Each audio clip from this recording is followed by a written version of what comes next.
أعوذ بالله من الشيطان الرجيم. بسم الله الرحمن الرحيم.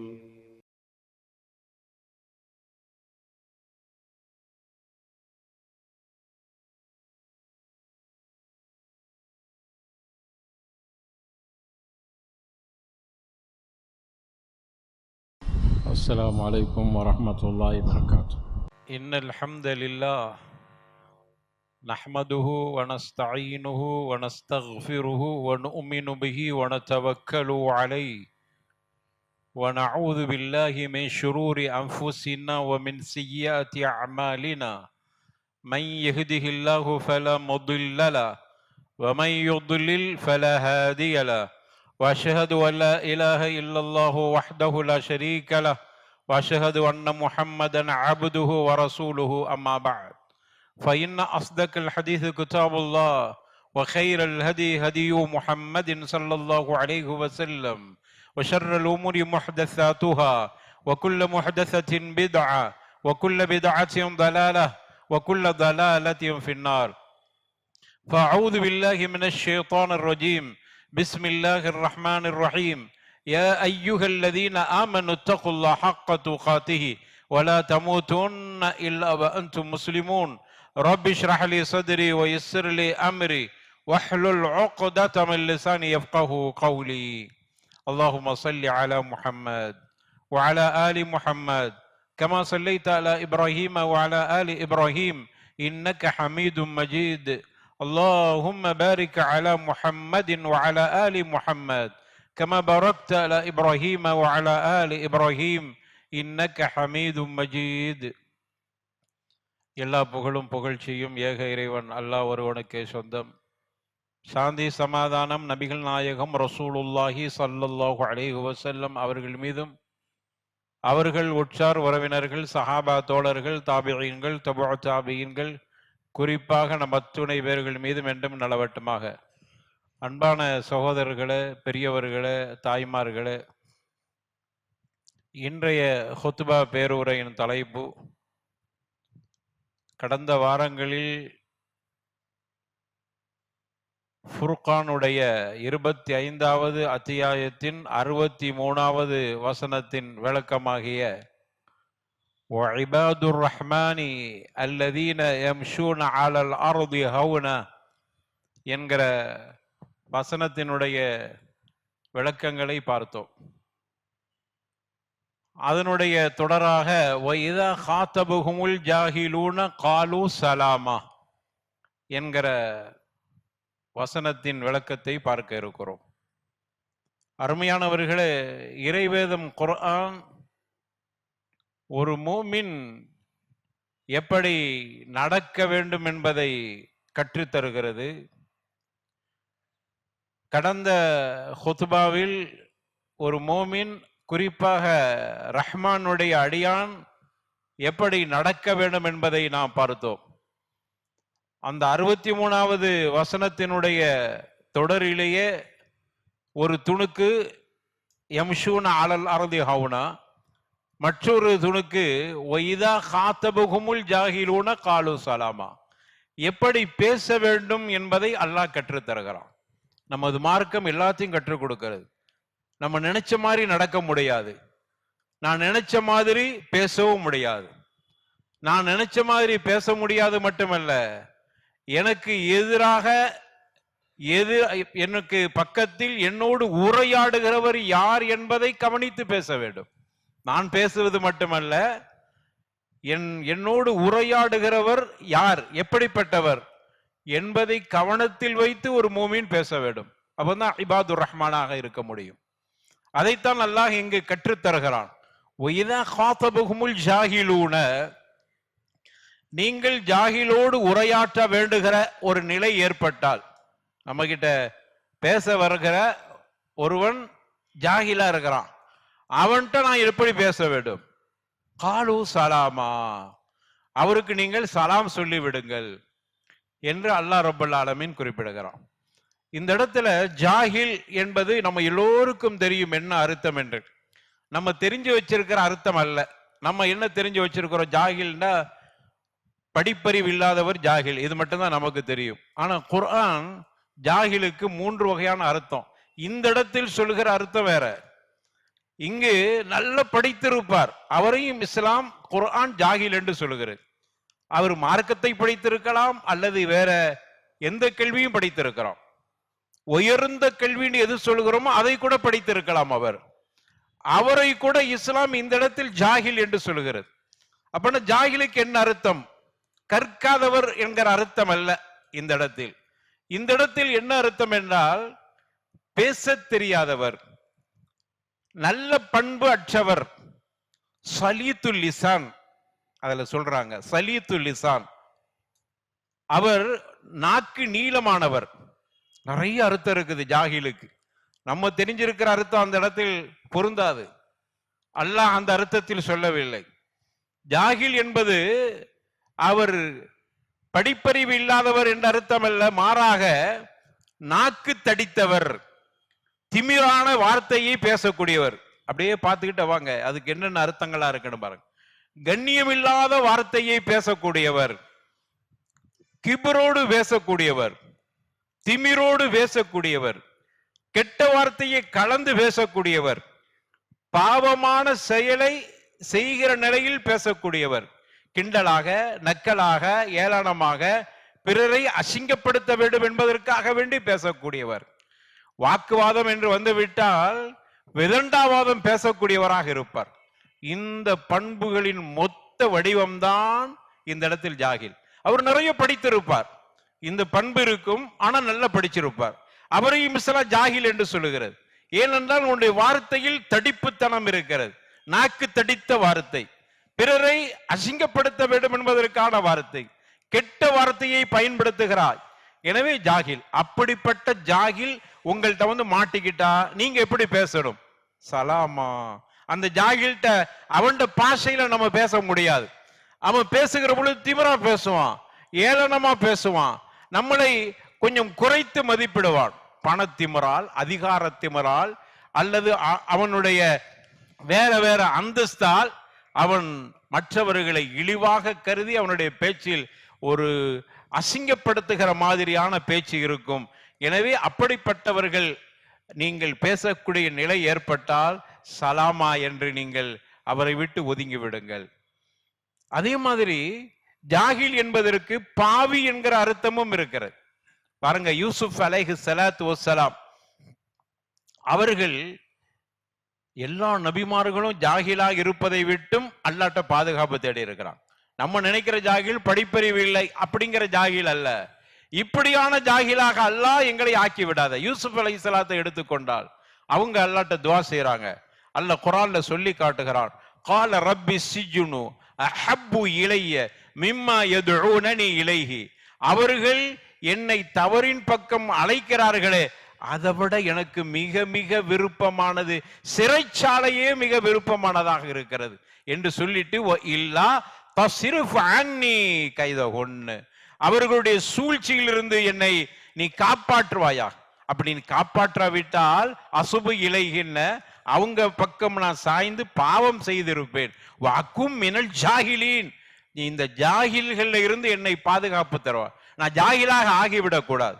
ஜாகில் என்றால் இந்த இடத்தில் அறியாதவன் என்ற அர்த்தம் அல்ல, மாறாக நான் பாவம் செய்கிறவனாக ஆகிவிடக் கூடாது. மூசா அலைஹிஸ்ஸலாத்து வஸ்ஸலாம் அதே மாதிரி துஆ செஞ்சாங்க, அஊது பில்லாஹி அன் அகூன மினல் ஜாகிலீன், அல்லாஹ் உன்னிடத்தில் பாதுகாப்பு தேடுகிறேன். இந்த மார்க்கத்தை, இந்த வேதத்தை, நல்லவர்களை ரொம்பவும் கிண்டலாக நக்கலாக பேசக்கூடியவர்களில் இருந்து நான் பாதுகாப்பது. இந்த இடத்துல ஜாகில் என்பதற்கு பேச்சில் நக்கலோடு பேசக்கூடியவர், திமிராக பேசக்கூடியவர், இவர்கள்ட்ட இருந்து நான் பாதுகாப்பு தேடுகிறேன் என்று மூசா அலைஹி ஸலாத்து வஸ்ஸலாம் துஆ செஞ்சிருக்கிறாங்க. எனவே ஜாகில் மிகவும் மோசமானவன். அப்படிப்பட்டவர்கள் எவ்வளவு படித்திருந்தாலும் அவர்கள்ட்ட உஷாரா இருங்க என்று நமக்கு குர்ஆன் சொல்லி தருகிறது. பொதுவாக ஜாகில்களிடத்தில் நாம் எந்த அளவுக்கு எச்சரிக்கையாக இருக்க வேண்டும். இன்னைக்கு மனிதர்களை பார்க்கிறோம், 4 வகையான மனிதர்கள். ஜாகில்கிட்ட பேசுகிற அந்த நிலை ஏற்படுகிற பொழுது 4 வகையாக நடந்து கொள்கிறார். ஒரு சாரார், ஒரு ஜாகில் மாட்டிக்கொண்டால் அல்லது ஒரு மேல சொன்ன மாதிரி ஜாகில்னா மேல சொன்ன அர்த்தத்தை ஞாபகம் வச்சுக்கிறங்க, அறிவு இல்லாதவர் என்ற அர்த்தம் அல்ல, மாறாக கொஞ்சம் திமிராக பேசக்கூடியவர். அதை உங்களுடைய ஞாபகத்தில் வைத்துக்கொண்டே இந்த செய்திகளை, இந்த ஹுத்பா முடிகிற வரைக்கும் இந்த இடத்தில் ஜாகில் என்பதற்கு திமிராக பேசக்கூடியவன் என்கிற ஒரு வார்த்தையை நீங்கள் மனதில் நிறுத்தி கொள்ளுங்கள். இந்த ஹுத்பாவை கேளுங்கள். அப்போ ஒரு ஜாகில் உங்களிடத்தில் பேச வந்து விட்டால் ஒரு சாரார் எப்படி பேசுறாங்க என்றால், அந்த ஜாகில் பேசுவதை விட கடுமையாக இவர்கள் ஜாகிலாக ஆகிவிடுகிறார். அந்த ஜாகிலுக்கு நான் அதை விட கடுமையான முறையில் பேசினாதான் சரியா வரும் என்று பேசுகிறார். இப்படி ஒரு சாரார் இருக்கிறார். அல்லாஹ்வுடைய தூதர் ஸல்லல்லாஹு அலைஹி வஸல்லம் அப்படி பேசக்கூடியவர்களை பற்றி சொல்லுகிற பொழுது அவர்கள் முனாஃபிகீன்கள் என்று அல்லாஹ் சொல்லுகிறான். நான் என்ன செய்வது? அவன் பேச வந்தவன் அப்படிப்பட்ட ஜாகில், அவனுக்கு அவன் பாஷையில கொஞ்சம் கடுமையாக பேச வேண்டி இருக்கிறது என்று நம்ம சமாளிக்கலாம். ஆனால் இஸ்லாம் அதை தடுக்கிறது. அப்படியான ஜாகில், அதைத்தான் அல்லாஹ் வைதா காத்தபுகுமுல் ஜாகிலூன காலு சலாமா. நம்ம எல்லாரும் அதை தப்பா என்ன புரிஞ்சுக்கிட்டோம்னா, படிப்பறிவு இல்லாதவர்கள்ட்ட பேசுறது அப்படிங்கிற மாதிரி புரிஞ்சுக்கிட்டோம். அப்படி அல்ல. அவன் ஜாகிலாக இருக்கிறான், அவன் ரொம்ப மோசமாக பேசக்கூடியவனாக இருக்கிறான். அவனிடத்தில் நீங்கள் பேச முற்பட்டால் அதை விட கடுமையாக பேசுதல் அப்படின்னு ஒரு சாரார். இத ரசூலுல்லாஹ் ஸல்லல்லாஹு அலைஹி வஸல்லம் சொல்றாங்க, வைதா காஸம ஃபஜர. அவர்கள் வாதாடினால், உரையாடினால் அவர்கள் மிகவும் நேர்மை தவறி பேசுவார்கள் என்று அல்லாஹ்வுடைய தூதர் ஸல்லல்லாஹு அலைஹி வஸல்லம் சொல்றாங்க. அவன் ஒருவன் வந்து பேசுகிறான், அவன் ஜாகிலா இருக்கிறான், இவர் அதை விட கூடுதலாக பேசுகிறார். இப்படி ஒரு சாரார், இவர் முனாஃபிக்.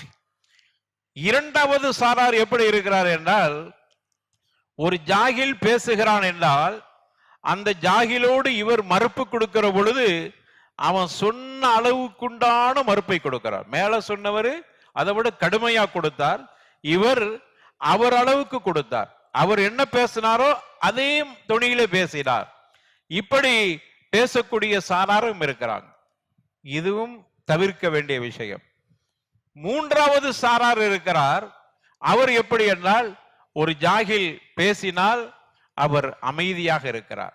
காலு சலாமா, அவர் பாட்டுக்கு பேசிட்டு போட்டோம், அவருக்கெல்லாம் வரிக்கு வரியெல்லாம் பதில் கொடுத்துட்டு இருக்க கூடாது என்கிற நிலையில் இருக்கிறார். அவன் பாட்டுக்கு பேசிட்டு போவான், அப்படிதான் பேசுவான். அவன்கிட்ட இருந்து வேற எதை நம்ம எதிர்பார்க்கிறது? கண்ணியமற்றவன், அவன் ஜாகிலாக இருக்கிறான். ஒரு ஜாகில்ட்ட இருந்து என்ன வார்த்தை வரும்? ஒரு ஜாகில்ட்ட இருந்து நல்ல வார்த்தை வந்து அவன் ஜாகில் இல்லையே.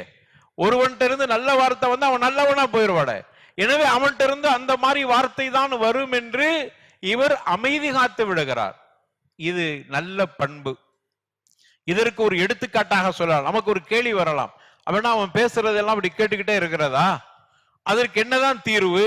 அப்படியானால் நான் பாதிக்கப்பட்டவனா ஆகி விடுவேனே. அதற்குத்தான் ஒரு எடுத்துக்காட்டு.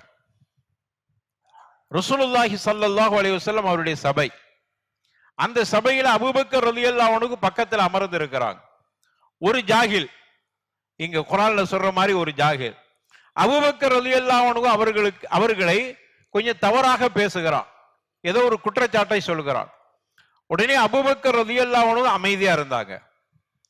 இரண்டாவது அதே மாதிரி சொல்கிறான், அபூபக்கர் ரலியல்லாஹு அன்ஹு அமைதியா இருந்தாங்க. மூணாவதும் பேசுகிறான், அபூபக்கர் ரலியல்லாஹு அன்ஹு சின்ன பதில் கொடுத்தார். ரசூலுல்லாஹி ஸல்லல்லாஹு அலைஹி வஸல்லம் அந்த இடத்தை விட்டு எழுந்து நடக்க ஆரம்பித்து விட்டார். ரசூலுல்லாஹ் எழுந்து நடப்பதை பார்த்த அபூபக்கர் ரலியல்லாஹு அன்ஹு அவர்கள் அவங்களுக்கு பின்னாடியே போறாங்க. போய் ரசூலுல்லாஹ்ட்ட போய் கேட்கிறாங்க, யார் ரசூலுல்லாஹ், அவன் என்னை திட்டுகிற பொழுது நான் அமைதியாக இருந்தேன், நீங்களும் அமைதியா கேட்டுக்கிட்டு இருந்தீங்க. இரண்டாவதும் நடந்தது, மூன்றாவதும் நடந்தது. என்னால் பொறுத்து கொள்ள முடியாமல் அவன் உண்மைக்கு புறம்பாக பேசுகிறான் என்று நான் பதில் சொல்லிவிட்டேன், நீங்க எழுந்து போய் விட்டீர்களே என்று கேட்கிற பொழுது அவர்கள் சொன்னார்கள், ரசூலுல்லாஹி ஸல்லல்லாஹு அலைஹி வஸல்லம், நீங்கள் உங்களை அவன் இழிவாக பேசுகிற பொழுதெல்லாம் உங்களுக்காக மலக்குகள் பரிந்துரை செய்து அவனுக்கு பதில் கொடுத்து கொண்டிருந்தான். அந்த ஜாகிலுக்கு மலக்குகள் பதில் சொல்லிக்கிட்டே இருந்தாங்க. நீங்க பொறுமையா இருந்தீங்க, நீங்க அவன் பாட்டுக்கு பேசிட்டு விட்டு கொண்டிருந்தீர்கள். நம்ம கோழையா போயிட்டு அர்த்தம் அல்ல, மலக்குகள்கிட்ட நம்ம பொறுப்பு சாட்டி விட்டோம். அல்லாஹ் அந்த பொறுப்பை எடுத்துக் கொள்கிறான். மலக்குகள் பதிலடி கொடுத்து கொண்டே இருக்கிறார்கள். நீங்க பதில் சொல்ல ஆரம்பித்தவுடன் நீங்க பதில் சொல்ல ஆரம்பித்தவுடன் அங்கு ஷைத்தான் வந்து அமர்ந்து விட்டான். அந்த சபையில ஷைத்தான் வந்துட்டான். ஃபலம் அக்குல் அஜ்லிஸ இது வகா ஷைத்தான். ரசூலுல்லாஹ் கேட்கிறாங்க, ஷைத்தான் இருக்கிற இடத்தில் இந்த தூதர் முஹம்மது ஸல்லல்லாஹு அலைஹி வஸல்லம் எப்படி இருப்பார்கள்? எனவே தான் நான் எழுந்து போய்விட்டேன் என்று ரசூலுல்லாஹி ஸல்லல்லாஹு அலைஹி வஸல்லம் அவர்கள் சொன்ன செய்தி அபூதாவூத் போன்ற கிரந்தங்கள்ல பதிவு செய்யப்பட்டிருக்கு. ஹசன் என்கிற தரத்தில் பதிவு செய்யப்பட்டிருக்கிறது. அருமையானவர்களே, அப்போ நமக்கு எதிராக ஒருவன் பேசுகிறான் என்றால் அல்லாஹ்ட்ட ஒப்படைச்சிட்டோம் அப்படின்னு நம்ம இருந்து விட்டால் மலக்குகள் பதிலடி கொடுத்து கொண்டே இருக்கிறார். அவனுக்கு மலக்குகள் என்னென்ன செய்யணுமோ அல்லாஹ் புறத்தில் இருந்த அந்த ஆற்றலை பெற்று அவர்கள் பதில் சொல்லி கொண்டிருக்கிறார். நம்ம பதில் சொல்ல ஆரம்பித்து விட்டால் ஷைத்தான் உள்ளே வந்து விடுகிறான். அதற்கு பிறகு நம்முடைய காரியங்கள் அனைத்தும் தோற்று போகிறது. இதைத்தான் ஜாகிலூன காலு சலாமா, இந்த மாதிரியான ஜாகில்கள் உங்கள்கிட்ட உரையாடினால் நீங்க சலாம் என்று சொல்லிவிட்டு அமைதியாக சென்று விடுங்கள். மற்றதை மலக்குகள் பார்த்து கொள்வார்கள். இந்த துனியாவில் அவர்களுக்கு தண்டனை கொடுப்பார்கள், அல்லது அல்லாஹ் அவர்களை அதுவரைக்கும் தாமதித்து மறுமையில் அதை பார்த்துக் கொள்கிறான். விட்டு விடுங்கள், அமைதி காத்து கொள்ளுங்கள். நீங்கள் கோழை அல்ல, ஒளிமன் சாபார அல்லாஹ் சொல்கிறான் இன்னொரு வசனத்துல, ஒளிமன் சாபார வகஃபர இன்ன ذلك من عزم الامور. பொறுமை காத்து மன்னித்து விடுகிற பொழுது அது மிக உறுதியான வீர செயல் என்று அல்லாஹ் ரப்பல் ஆலமீன், அதுதான் வீரம்ங்கிறான். ஆனா அவன் அந்த ஜாகில் என்ன புரிந்துக்கிறோம், நம்ம பேச பேச அமைதியா இருக்கு, கொஞ்சம் கோழை போல தெரிகிறது, கொஞ்சம் பயந்தவர் போல தெரிகிறது என்று அந்த ஜாகில் நினைத்துக் கொள்கிறான். அல்லாஹ் சொல்லுகிறான் மின் அஸ்மில் உமூர், அதுதான் வீரமுள்ள ஒரு காரியம் என்று அல்லாஹ் ரப்பல் ஆலமீன் அந்த ஊக்கப்படுத்துகிறான். நீ பொறுமையாக இருந்தால் அதை பெருசுபடுத்தவில்லை, மன்னித்து விட்டாய், எனவே நீ தான் வீரனாக இருக்கிறாய். அவன் நினைத்துக் கொண்டிருக்கிறான் உன்னை கோழை, எதுவுமே பதில் சொல்லவில்லை என்று. நாம சரியான எடை போட்டிருக்கிறோம். அவன் ஜாகில், அவனுக்கு பதில் சொல்லிக் கொண்டு என்னுடைய நேரத்தையும் என்னுடைய இஸ்ஸத்தையும் நான் பாழாக்க விரும்பவில்லை. இதுதான் ஒரு மோமின். இதைத்தான் அல்லாஹ் ரப்பல் ஆலமீன் ஒய்த ஹாதபுல் ஜாகிலூன காலு சலாமா என்று குறிப்பிடுகிறான். எனவே குர்ஆன் அப்படிப்பட்ட ஒரு வார்த்தையை நமக்கு கற்றுத் தருகிறது. இந்த உலகத்தில் அப்படித்தான் நடக்கும். ரசூலுல்லாஹ் ஸல்லல்லாஹு அலைஹி வஸல்லம் அவங்க சொல்றாங்க, பனு இஸ்ரவேலர்கள் காலத்தில் நடந்த அந்த சமூகத்தில் இருந்த ஒருவரை பற்றி சொல்றாங்க. அல்லாஹ்வுடைய தூதர் ஸல்லல்லாஹு அலைஹி வஸல்லம், 3 பிள்ளைகள் தொட்டில் பிள்ளைகள் பேசியது, அந்த 3இல் ஒருவர், அந்த 3 இங்க சொல்ல நமக்கு நேரம் இல்லை, அதில் ஒருவர் யார் என்றால் ஒரு பெண்மணி தனது பிள்ளைக்கு பால் கொடுத்து கொண்டிருக்கிறார். அப்படி பால் கொடுத்து கொண்டு இருக்கிற பொழுது ஒரு மனிதர் நல்ல வாகனத்தில், ஒரு கம்பீரமான தோற்றத்தில், ஒரு அழகான மனிதர், அதிகாரமுள்ள மனிதர், வசதியுள்ள மனிதர் அங்கிருந்து கடந்து போகிறார். அந்த தாய் இப்படி துவா செய்கிறார், அல்லாஹும்ம ஜஅல் இப்னி மிஸ்ல ஹாதா, அல்லாஹ்வே இந்த மனுஷன மாதிரி என் பிள்ளைய ஆக்குவாயாக என்று அப்படி துவா செஞ்ச உடனே அந்த சிறு குழந்தை, பால் குடித்து கொண்டிருந்த அந்த குழந்தை தன்னுடைய தாயினுடைய மார்பில் வாய் வைத்துக் கொண்டிருந்த பிள்ளை வாயை எடுத்துவிட்டு அந்த பிள்ளை பேசுது. அந்த பிள்ளை அவனை உற்று நோக்கியது. அந்த வாகனத்தில் போகிற கம்பீரமான தோற்றத்தில் இருக்கிற, அழகான தோற்றத்தில் அதிகாரம் வகித்திருக்கிற அப்படிப்பட்ட மனிதன் அவனை திரும்பி பார்த்து விட்டு அந்த புள்ள உடனே துவா செய்யுது, அல்லாஹும்ம லா தஜ்அல்னி மிஸ்லுஹு, இவன மாதிரி அல்லாஹ் என்னை ஆக்கிறாதே, அல்லாஹும்ம லா தஜ்அல்னி மிஸ்லஹு, இவன மாதிரி அல்லாஹ் என்னை ஆக்கி விடாதே என்று அந்த குழந்தை இப்படி துவா செய்து விட்டு அது தன்னுடைய தாயின் மார்பில் மீண்டும் பால் குடிக்க ஆரம்பித்து விட்டு, அப்படியே இருக்கிற பொழுது கொஞ்ச நேரத்தில் ஒரு பெண்மணியை அழைத்து செல்றாங்க. அந்த பெண்மணியை சிலர் அடிக்கிறாங்க. ஜனைத்தி ஓ சரக்தி என்று சொல்றாங்க, விபச்சாரம் செய்து விட்டாய், திருடி விட்டாய் என்று அடிக்கிறாங்க. அந்த பெண்மணி ஒரே வார்த்தை தான் சொல்றாங்க, ஹஸ்பி அல்லாஹு வ நிஅமல் வக்கீல். அவருடைய வாயிலிருந்து இந்த வார்த்தையை தவிர எதுவும் இல்லை. அந்த ஜாகில்களுக்கு பதில் சொல்லவில்லை. ஹஸ்பி அல்லாஹு வ நிஅமல் வக்கீல் என்பது மட்டும்தான் அவருடைய வாயிலிருந்து வருது. அல்லாஹ் எனக்கு போதுமானவன், அவன்தான் சிறந்த நல்ல பாதுகாவலன் என்கிற இந்த வார்த்தையை மட்டும் மடக்கி மடக்கி சொல்கிறான். அந்த தாய் இந்த புள்ளையை பார்த்து இப்படி துவா செய்றாங்க, அல்லாஹும்ம லா தஜ்அல் இப்னி மிஸ்லஹா, இந்த பெண்மணி மாதிரி என் பிள்ளை ஆக்கிறாத. ஏன்? அவள் விபச்சாரி, அவள் திருடி விட்டாள், சமூகத்தில் அசிங்கப்படுத்தப்பட்டிருக்கிறார், அவ்வளவு மாதிரி ஆக்கிறாத. இந்த புள்ள மார்பிலிருந்து வாய் எடுத்துட்டு அந்த புள்ள துவா செய்கிறது, மாற்றமாக துவா செய்கிறது, அல்லாஹும்ம ஜஅல்னி மிஸ்லஹா, அல்லாஹும்ம ஜஅல்னி மிஸ்லஹா, அல்லாஹ்வே இந்த பெண்ணு மாதிரி என்னை ஆக்குவாயாக. உடனே அந்த தாய்க்கு கோபம் வந்துருச்சு. உன் தொண்டையை அறுக்கட்டும் அல்லது நீ நாசமாகட்டும் என்கிற வார்த்தையை சொல்லிட்டு, அந்த அழகான மனிதனை மாதிரி ஆகணும்னா ஆகக்கூடாதுன்னு சொல்லிட்டா, இப்ப இந்த விபச்சாரி மாதிரி ஆகணும்னு சொல்றாயே என்று சொல்லுகிற பொழுது அந்த புள்ள பதில் சொல்லுகிறது. அந்த புள்ள பேசுது, இன்ன தாலிக்க ரஜுலு கான ஜப்பாரன், அந்த மனுஷன் ஜப்பாரா இருந்தார், ரொம்ப கொடுங்கோல் மன்னன், அவன் கொடுங்கோலாக அவனுடைய பேச்சில ரொம்ப மோசமான பேச்சு, அதிகாரத்தோடு பேசக்கூடியவன், அவன் ஒரு வகையான ஜாகில் என்று அந்த புள்ள பதில் சொல்லிச்சு. இந்த பெண்மணியை பொறுத்தவரையில இவள் வலம் தசினி வலம் தஸ்ரிகி, இவள் விபச்சாரமும் செய்யவில்லை, இவள் திருடவும் இல்லை. ஆன சமூகம் பாவப்பட்டவர்கள் மீது பழியை சுமத்தி அவளை அசிங்கப்படுத்துகிறது. அவளை இப்படியான அவதூறு சொன்னவர்கள் எல்லாம் ஜாகில்கள். இந்த பெண் எப்படி பேசினாலும் அந்த ஜாகில்களுக்கு புரியாது.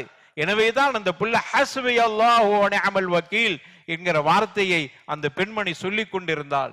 எனவேதான் அப்படிப்பட்ட நல்லவனாக நான் இருக்க வேண்டும் என்று துவா செய்தேன் என்று அந்த புள்ள சொன்ன செய்தி சஹீஹுல் புகாரியில, சஹீஹ் முஸ்லிம்ல இந்த செய்திகள் பதிவு செய்யப்பட்டிருக்கிறது. எனவே அருமையானவர்களே, மூன்றாவது வகையினர்கள் இப்படித்தான் இருக்கிறார். எப்படி? ஒருவர் நம்ம ஏசினால் நம்ம அவர்களுக்கு எந்த பதிலும் சொல்லாம அமைதியா இருக்கிறது, இப்படி வகைகள் இருக்கா. இது நல்ல பண்பு. அதே மாதிரி Umar ibn Abdul Azeez, Umar Khattab ரலியல்லாஹு அன்ஹு அவங்களுடைய பேரப்புள்ள தவாப் செஞ்சுட்டு இருக்கிறாங்க. தவாப் செஞ்சுக்கிட்டு இருக்கும்போது அவர்கள் அந்த தவாஃப்ல ஒத்திய கதம ரஜுல், ஒரு மனுஷனுடைய காலை மிதிச்சிட்டாங்க. மிதிச்ச உடனே அந்த தவாப் செய்யற மிதிப்பட்ட அந்த மனிதர் இவங்களை பார்த்து அந்த ஹிமாரூன் அப்படின்றார். அவன் ஒரு ஜாகில். தவாப் செய்யும் போது ஒரு ஆள்கிட்ட காலு பட்டுட்டா மன்னிச்சு விடுவோங்கிற ஒரு பண்பு இல்லாதவன், அப்ப அவன் ஜாகில் தானே. அந்த ஜாகில் சொல்கிறார், அந்த ஹிமாரூன், நீங்க கழுத, ஏன் என்ன மிதிச்சா அப்படிங்கிற மாதிரி சொல்றாங்க. இந்த இடத்தில் Umar ibn Abdul Azeez, Umar Khattab ரலியல்லாஹு அன்ஹுடைய பேரப்புள்ள சொன்னாங்க, பல் அன உமர் இப்னு அப்துல் அசீஸ், இல்ல மாறாக நான் உமர் இப்னு அப்துல் அசீஸ், அவ்வளவுதான் சொன்னாங்க. என்னப்பா ஹிமாருன்னு சொல்றா, என்னப்பா என்ன போய் கழுதன்னு திட்டுறா, புனிதமான இடத்தில் நின்று என்று வாக்குவாதம் செய்யவில்லை. காரணம் என்னவென்றால் அவன் அந்த ஜாகில்ட்ட அப்படித்தான் பேச வேண்டும். அதான் நல்ல பண்பு. நம்ம அந்த இடத்தில் அவர்கள் தன்னுடைய பெயரை சொன்னார், ஆனா உமர் இப்னு அப்துல் அசீஸ் என்று சொல்லி முடித்தார். இது மூன்றாவது வகையினர். நாலாவது ஒரு வகையினர்கள் இருக்கிறாங்க. ஜாகில்ட்ட எப்படி நடக்கும், இஸ்லாம் எதை வரவேற்கிறது என்றால் மேல சொன்ன ஒன்று, அடுத்து இப்ப சொல்ல போகிற ஒன்று. நாலாவது வகையினர்கள் யார் என்று சொன்னால், ஒரு ஜாகில் அவன் உரையாடினாலோ அவனை திட்டினாலோ ஏசினாலோ இவர்கள் அவனுக்கு நல்லதை செய்தல், அவன் என்னதான் கேடு செஞ்சால் அவருக்கு நலன் நாடுதல். அவன் தான் இப்படி பேசுறான் ஜாகில், நம்ம அவனுக்கு அமைதியா சென்று விடுதல் என்பதை காட்டிலும் இது சிறந்தது.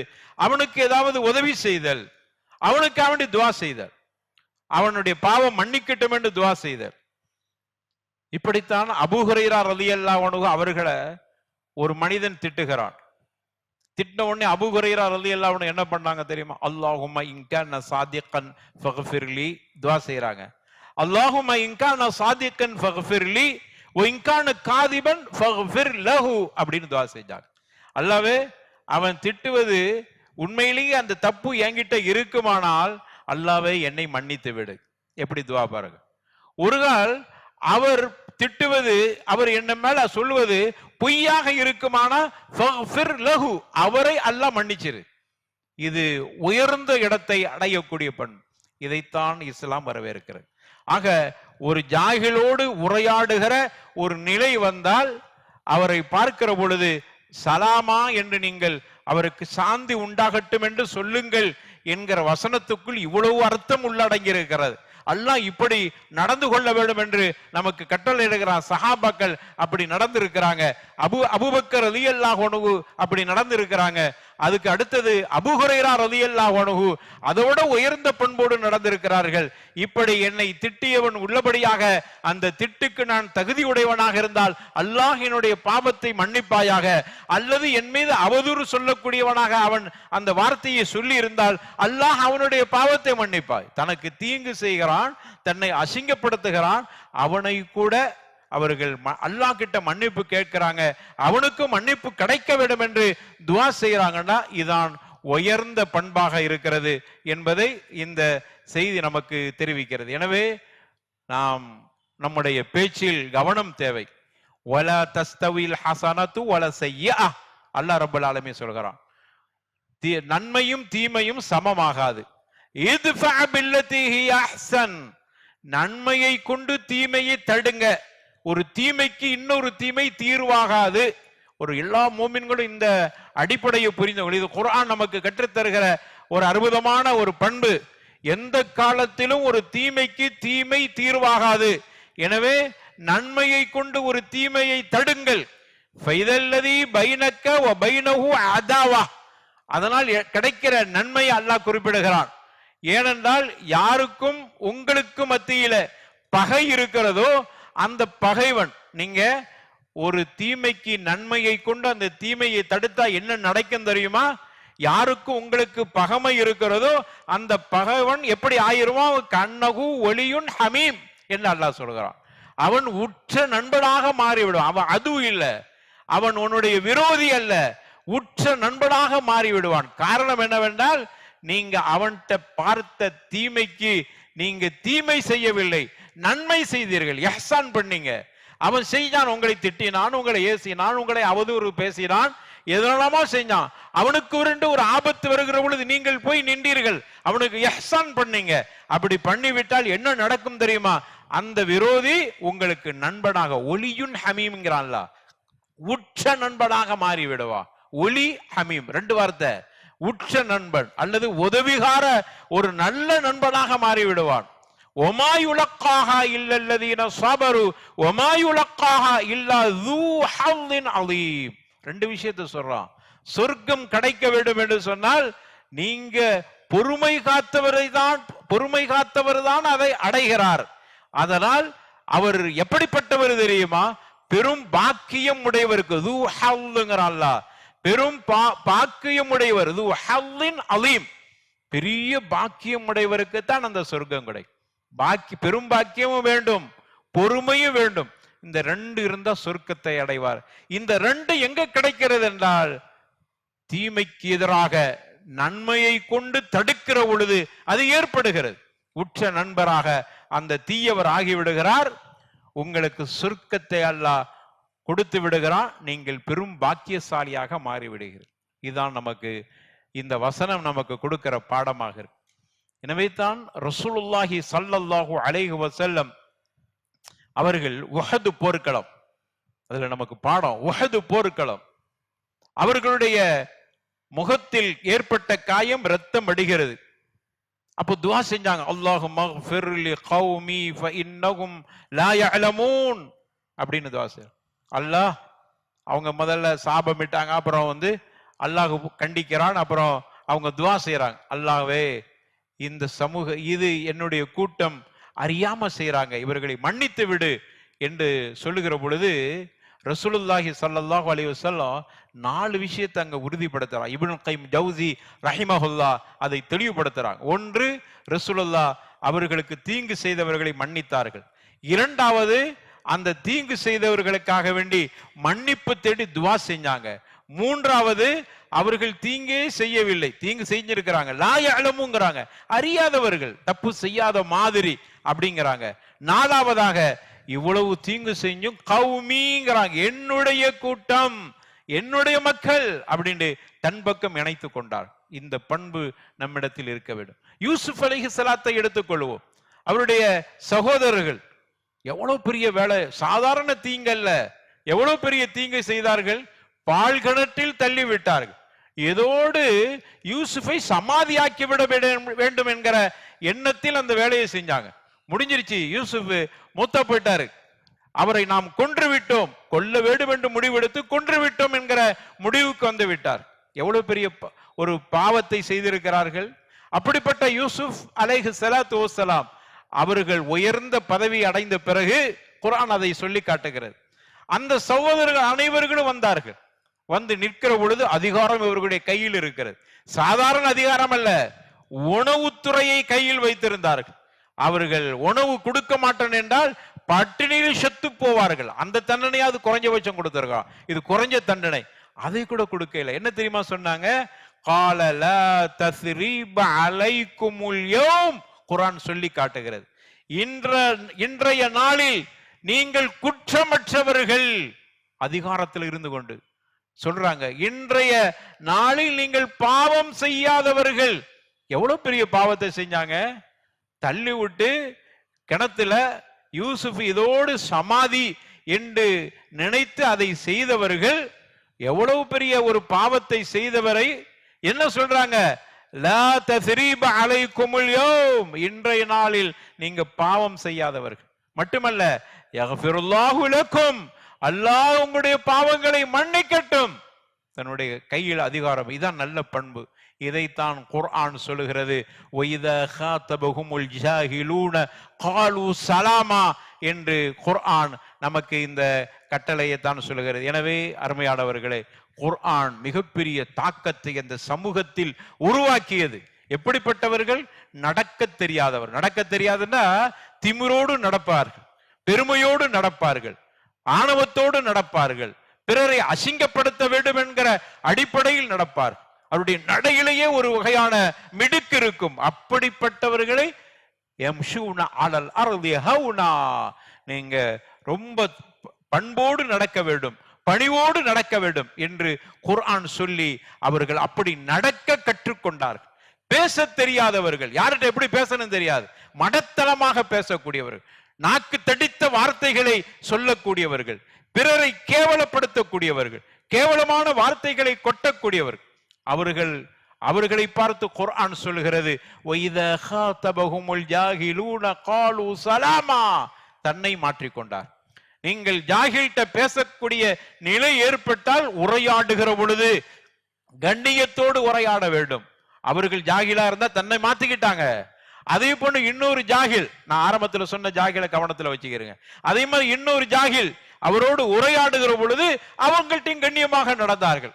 அவனை நண்பர்களாக தன்னுடைய வார்த்தையால், நடைமுறையால், பாவனையால், பார்வையால், அசைவால் அவர்களை எல்லாம் நண்பர்களாக ஆக்கி கொண்டார்.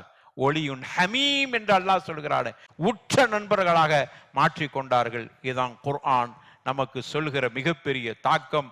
அதுவே நம்முடைய வாழ்க்கையில் இருக்க வேண்டும். எனவே குர்ஆனோடு நாம் நெருக்கமாக இருப்போம். அல்லாஹ் ரப்பல் ஆலமீன் அப்படிப்பட்ட நல்ல கூட்டத்தை நம்மை சேர்த்தல்வானாக. வாஹிர் தஅவானா அல்ஹம்துலில்லாஹி ரப்பில் ஆலமீன். அல்ஹம்துலில்லாஹ் வஸ்ஸலாத்து வஸ்ஸலாமு அலா ரசூலில்லாஹ் வ அலா ஆலிஹி வ ஸஹ்பிஹி அஜ்மஈன். அம்மா பஅத். ஃபஅஊது பில்லாஹி மினஷ் ஷைத்தானிர் ரஜீம். பிஸ்மில்லாஹிர் ரஹ்மானிர் ரஹீம். யா அய்யுஹல்லதீன ஆமனு தக்குல்லாஹ ஹக்க துகாத்திஹி வ லா தமூதுன்ன இல்லா வ அன்தும் முஸ்லிமூன். அன்பான சகோதரர்களே, நம்முடைய அல் ஜாமில் அஸ்ஹர் ஜும்மா மஸ்ஜிதின் சார்பாக பல ஆண்டுகளாக ஓதுங்கள் உயருங்கள் என்கிற ஹதீஸினுடைய ஒரு துணுக்கை மைய கருத்தாக வைத்து இந்த குர்ஆன் போட்டி நடைபெற்று கொண்டிருக்கிறது. பல காலங்களாக நம்ம நடத்தி கொண்டிருக்கிறோம். இடையில் சில காலங்கள், சில வருடங்கள் நடத்த முடியாமல் இடைவெளிக்கு பிறகு இப்பொழுது வரக்கூடிய 4ஆம் தேதி 5ஆம் தேதி சனி ஞாயிறு ஆகிய 2 நாட்கள் இந்த போட்டி சிறப்பான முறையில் நடைபெற இருக்கிறது. அதற்காக பல ஊர்களிலிருந்து குர்ஆனை தன்னுடைய உள்ளத்தில் சுமந்த ஹுஃபாதுகள் வருகை தர காத்திருக்கிறார். அற்புதமான குரலில் குர்ஆனை நமக்கு மத்தியில் ஓதி காட்ட இருக்கிறார். உள்ளபடியாக நம்முடைய இதயத்திற்கு ஒரு அமைதியையும், நம்முடைய உள்ளத்தில் குர்ஆனிய ஒரு தாக்கத்தையும், பிடிப்பையும், ஒரு மஹப்பத்தையும், ஒரு குர்பையும் கண்டிப்பாக அந்த ஓதுதல் நமக்கு ஏற்படுத்தும். நம்முடைய பிள்ளைகளுக்கு மத்தியில ஒரு இப்படியான ஒரு ஹாஃபிதுகளை உருவாக்க வேண்டும் என்கிற அப்படியான ஒரு நல்ல போட்டியும் ஏற்படும். நமக்கும் நம்முடைய பிள்ளைகளை அப்படியான ஹுஃபாதுகளாக ஆக்க வேண்டும் என்கிற எண்ணமும் அதனால் ஏற்படும். எனவே இப்படிப்பட்ட பல வகையான நன்மைகளை கவனத்தில் வைத்து இந்த போட்டிகள் நடைபெற இருக்கிறது. எனவே நம்ம செய்ய வேண்டிய வேலை, இது நம்முடைய ஜமாத்து நடத்த போகிறது. நம்முடைய ஜமாத்தினர்கள் நம்ம செய்ய வேண்டிய 2 வேலை செய்யுங்க. நீங்க ஒன்று, திரளாக வருகை தர வேண்டும். அந்த கிராத்துகளை, இந்த திலாவத்துகளை காதால கேளுங்கள். உள்ளத்துல ஒரு அமைதியை ஏற்படுத்துங்கள். அமைதிக்காக எங்கெங்கெல்லாமோ எதையெல்லாமோ இசையை கேட்கணும், அதை கேட்கணும், இதை கேட்கணும்னு தீர்வு சொல்ல தெரியாமல் தடுமாறிக்கொண்டு இன்னைக்கு புத்தி ஜீவிகள் சொல்றான், இசையை கேளுங்க அமைதி கிடைக்கணும் பேசுறாங்க. அப்படியெல்லாம் என்னத்தையோ சொல்லிக்கிட்டு இருக்கிறாங்க. அதையெல்லாம் தாண்டி குர்ஆன் சவாலாக சொல்லுகிறது. இந்த குர்ஆனில் தான் உனக்கு மன அமைதி இருக்கிறது என்று சொல்லுகிறது. இந்த குர்ஆனை கேட்கும் போது அவ்வளவு அமைதி இருக்கிறது. பயபக்தியோடு தக்வாவோடு குர்ஆனை நீங்கள் காது தாழ்த்தி கேட்கிற பொழுது அல்லாஹ் கல்புகளில் அமைதியை கொடுக்கிறான், சக்கீனத்தை உருவாக்குறான். சவாலா சொல்லுது குர்ஆன். எனவே அந்த சக்கீனத்தை பெறுவதற்கு திரளாக வர வேண்டும். ஒன்று. இரண்டாவதாக, இப்படி ஹுஃபாதுகள் இங்கு வருகை தர, அந்த ஹாஃபிதுகள், குர்ஆனை சுமந்த ஹாஃபிதுகளும் பெரிய பெரிய காரிகளும் முஃப்திகளும் அறிஞர் பெருமக்களும் வருகை தருகிற பொழுது அவர்களை கண்ணியப்படுத்த வேண்டும். உணவால், அவர்களை அரவணைப்பால், நம்ம பங்களிப்பில் இருந்து அவர்களை நாம் கண்ணியப்படுத்த வேண்டும். அதுவும் குர்ஆனை கண்ணியப்படுத்துவதை போன்று. எனவே அதற்கு பெருத்த செலவுகள் இருக்கிறது. அதற்காக வேண்டி உங்களால் ஏண்டதை நீங்கள் அள்ளி கொடுங்கள். நம்முடைய நிர்வாகத்தினர் அதை பெறுவதற்கு தயாரா இருக்கிறாங்க. அதற்கான பணிகளை சரியான முறையில் திட்டமிட்டிருக்கிறாங்க. அள்ளி கொடுங்கள். எனவே இப்படிப்பட்ட 2 வேலைகளையும் நீங்கள் செய்ய வேண்டும் என்பதை இந்த நல்ல நேரத்தில் உங்களிடத்தில் கேட்டுக்கொள்கிறோம். அல்லாஹ் ரப்பல் ஆலமீன் நம்முடைய எல்லா காரியங்களையும் நிறைவேற்றி தருவானாக. குர்ஆனின் மூலமாக நமக்கு பெரும் மாற்றத்தை அல்லாஹ் ஏற்படுத்துவானாக. குர்ஆனை கேட்கக்கூடிய நல்ல கூட்டத்தை நம்மை சேர்த்து நம்முடைய வாழ்க்கையில் பெரும் மாற்றத்தோடு குர்ஆனிய சமூகமாக வாழக்கூடிய தௌஃபீக்கை ரப்பல் ஆலமீன் தர வேண்டும் என்று துஆ செய்து கொள்வோம். வாஹிர் தஅவானா அல்ஹம்துலில்லாஹி ரப்பில் ஆலமீன். வலதிக்ருல்லாஹி அக்பர். வல்லாஹு யஅலமு மா